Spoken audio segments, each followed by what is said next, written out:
up, everybody? How are you doing? Welcome to the Nigerian Nomad channel. I hope that you guys are doing fantastic. For you guys that don't know who I am, my name is Bayo Adio, and I'm a Nigerian American that relocated to Lagos, Nigeria about 4 years ago. And I mainly use this YouTube platform to share my journey, my experiences, and all the projects and adventures that I'm taking on. So today is episode number 2 of a renovation project that I'm doing. Last week, I shared an episode 1 video that was just like a tour of the whole area. And then this episode 2 is to let you guys in on the workings of the renovation.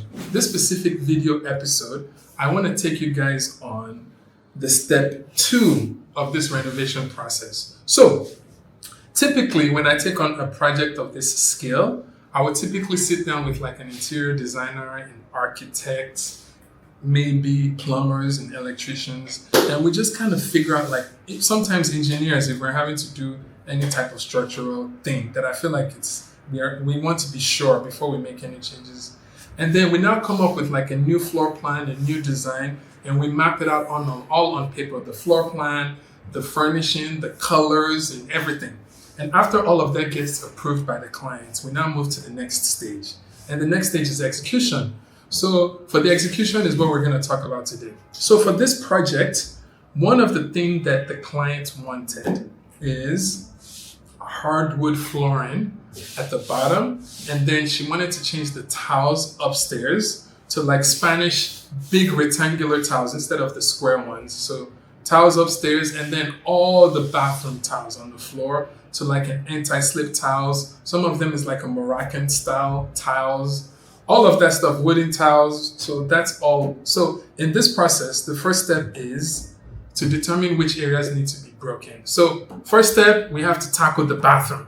So first step, we need to remove all the fixtures. So that means we kind of start off removing the WCs, which is the toilet seats, the hand washing basin needs to be removed, the glasses of the shower, all showers needs to be removed. Shower taps, hand washing taps, all of that needs to be cleared out. And then after it's cleared out, we now start the breaking. So for this one, we broke the bathroom floors. We're retaining some of the tiles on the wall, or most of it. And then in some bathrooms, we're taking them out. So first step is we need to break all of those tiles, bring in cement, sharp sand, level the proper one, create a proper drainage on each bathroom. So this first step is just on breaking the tiles, getting them ready for the new tiles. And outside of that, for the SPC flooring, which is like a hardwood type flooring, those ones typically we don't have to break. I remember I was posting about this last year, and I was doing research like, must someone break tiles in order to put hardwood floor, or can one just lay it out on it? But long story short, we figured out that those ones can be laid on it as long as the floor is leveled and the flooring was done properly before. So for downstairs, we don't have to do that. But for upstairs, because we're putting tiles, you can't put tiles on tiles. So we had to break all of the upstairs. So that means the bedrooms, the master bed. So it was just a lot of breaking going on. So number 2 is also now, for this specific project, is now figuring out like, okay, what furniture pieces needs to go that we're going to reintroduce. So the furniture pieces that had to go, the door was not of great quality. So all the doors had to be removed. So that one, we had to remove all the doors step by step. And then outside of the doors, the cabinetry in the kitchen, because of the low quality wood that was used, all had to be completely screwed out and removed. And then the master closet as well also had to be taken out one by one and reassembled in a way that the owner can use it in another apartment. So we just kind of broke all of these down one by one. And by the way, for the walk-in closet, we have more of a luxurious wood grain glass light, luxurious look that we're going for. So that is what's happening with the furniture pieces. Yeah, most of all of that's come down, although we're creating like a new TV wall and all of that stuff. So those are all of the stuff that needed to be taken out. Now, another thing that we needed to take out is the client wants a specific railing that mirrors the one that she has in her home in the US, which has some iron and some wooden things. It's very, very, very nice. But yeah, so we now had to remove all these aluminum railings. And these ones are very, very like reinforced. So there had to be like a lot of breaking to get it out. And and we had to come down the stairs and remove all of it. Outside of that, we're also putting some nice, beautiful tiles and flooring on the stairs. You know that one that has that white and wood? Very beautiful. So we're like redoing all of those. So that's another step in this process. Now, outside of that, the next thing that we're not doing, let me refer to my notes here, is the electricals. So the electrical ones it's a funny one because when I take on a renovation like this and we create the floor plan and the 3D drawings, essentially we're trying to match all the electrical outfits or plugs and sockets and switches to match the current design. So like in this scenario, we've changed the location of the bed multiple times because we're trying to figure out which one has more space, which one flows better. So that means those little plugs that you put in like your lamps, when we change wall, we have to now redo electrical wiring to match that wall. If there's ACs where I think it's not supposed to be, maybe like an AC is on top of the bed or an AC is obstructing where we want to put nice curtains, we now have to rewire the plumbing of the AC to another wall. So during this phase is when we're doing all this dirty work. So we're like rewiring, rerunning the pipe and all of that stuff. Another thing with plumbing that we had to do specifically for this house is the washing machine. You know, just typical Nigerian style of design. It's usually typically in the kitchen underneath the cabinets. So the clients wanted it in a separate laundry room. And again, all of this came up in the design as where I'm trying to get an idea, like I'm giving the clients ideas, she's giving ideas of what our preference is, and we're figuring out how to make it work. So for this one, we have to literally break the floor and run the pipe from underneath the cabinets to the laundry room. So we did all of that as well. So I think that's mainly a lot of the breaking that happened in terms of things. But then the ultimate one is the wall. So one of the things in a few of my renovations is most of the time we have to bring walls down. But a lot of times we don't have to, but I'll say most of the time because of the configuration not matching, we have to bring like one wall or just a specific area down. But for this one, luckily, we did not have to bring down a lot of walls, but the client wanted like a semi-open kitchen.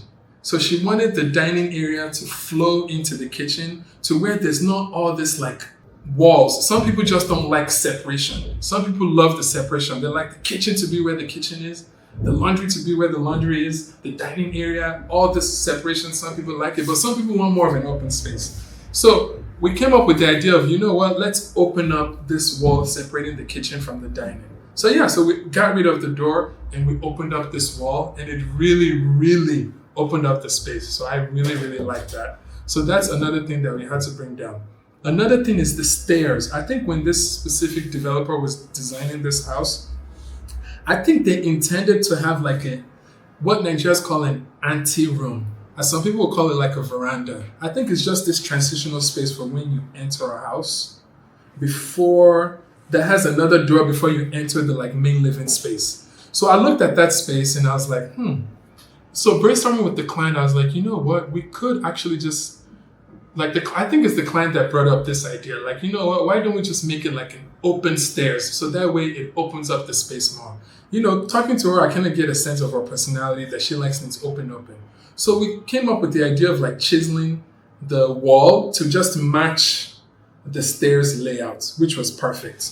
So essentially that opened up this space. So now we will eventually put stair railings that will wrap all around. It will be flowy, it will be airy, it will be beautiful. So yeah, so that's what we had to do for this wall. Matter of fact, let me show you what this wall looked like before. So this is kind of like what it looks like. It's kind of like a square wall. And now here is what it looks like. You can see it's behind me. You can see that we've kind of like chiseled it out. So that's really, really awesome. What else did we have to do? Another thing we had to do for the plumbing is replumb every bathroom. So for a lot of the renovations that I do now, I typically would recommend that the client do like a centralized hot water system if they have it in their budget and they're aligned with the benefits of it. So what this is we put it on top of a roof. It's like a hot water system that's powered completely 100% by the sun. It heats it up and then it stores it in the storage tanks, and that tank keeps it very hot and then distributes it throughout the house. So what does that mean? So that means we had to adjust all the plumbing of each bathroom, each room, to make sure that the hot water from the centralized one goes into each bathroom. The beauty of this is that we don't have to have those individual big hot water tanks for each room. That one has benefits of it because it's like isolated and you can turn it off and on. But that one is high consumption in terms of power. Anything that you have to heat up, whether it's an electrical kettle, iron, hot water heater, just know that those suck up a lot of power. So anyways, so in this case, we had to literally plumb all the bathrooms to make sure that the hot water comes into that equation. So as you guys can see on the drone shot here, the hot water heat maker is on top of the roof. That's what we're kind of like installing there. I just wanted to take you guys through this specific step of what we've accomplished so far in this episode 2. So episode 3, we'll be looking forward to like patching and redressing and covering everything back up in a nice way and retiling. It's something to look forward to. Again, thank you so much for watching this video. I hope that you enjoyed this episode. If you want to follow along on this renovation journey, make sure to subscribe. I also created a playlist that you can click on in the description of this video. It will lay out every steps of where we're going. And secondly, if you are a nature lover, you like green spaces, you like trees, you want to be like in an area that have edible foods and agriculture and fruits, and you want to live just right outside of the city, like you want to live right outside of Lagos, but you still want to be able to easily access Lagos, we would love to invite you to our community. It's called The Green Paradise. If you want more information on it, check out our website, thegreenparadise.com, or you can also reach out on our WhatsApp number underneath this video and reach out to us. So we have lands for sale, we have bungalows for sale, and we have duplexes for sale. Whichever one that you want to do, let us know. And we have payment plans also available. So yeah, check us out and we'd love to have you be a part of our community. And lastly, remember it's your time to rise and let your light shine. Peace.